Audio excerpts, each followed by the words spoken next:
reflecting, one thought that came to me, they are a bit of a mystery. They were a mystery couple. Both of them passed away at the beginning of this year, of 2021.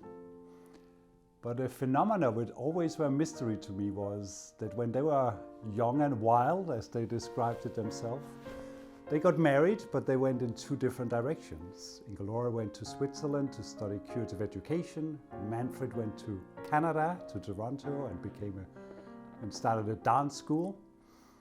And only 3 years later did they actually meet up again as a couple.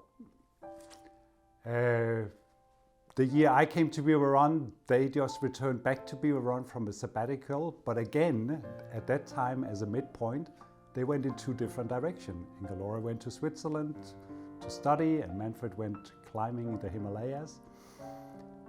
And now both of them have passed, and they still decided to finish in separate places, meaning Manfred is buried in one place and Ingelore's ashes interred in another place.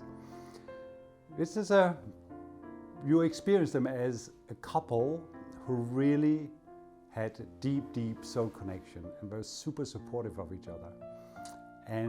But not only as a couple, but also with anybody they took on. If there was a young coworker, myself at that time, or families, when they made a commitment to you, they made a deep commitment, but they would also challenge you and ask the hard questions. But they were always there as a deep support. One thing I'd really admired at Ingelore was her deep dedication to the children and the work we do here. She always put 150% in it, and she really took an immense pride in carefully preparing whatever she would be teaching or bringing to a group of individuals with a deep dedication and a deep knowledge, and she was happy to share it.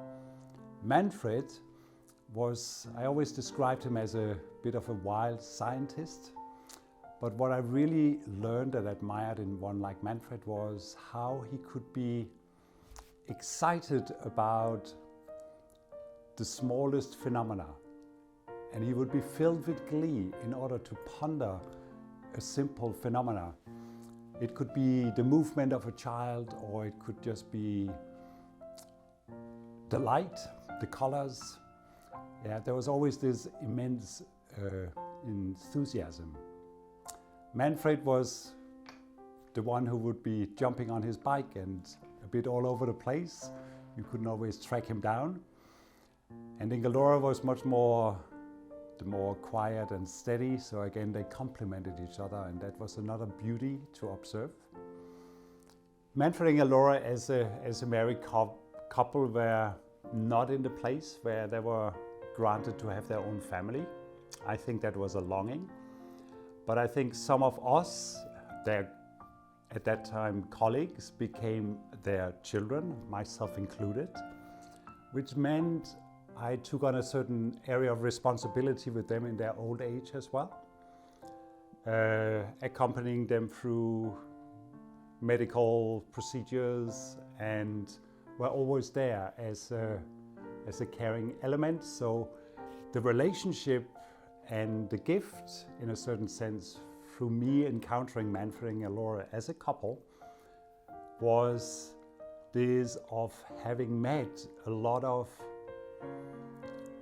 inner support and outer support through life's journey, and at the same time being honored to accompany both of them through their old age and that struggle and that journey, and being allowed to conclude their journey on this earthly plane.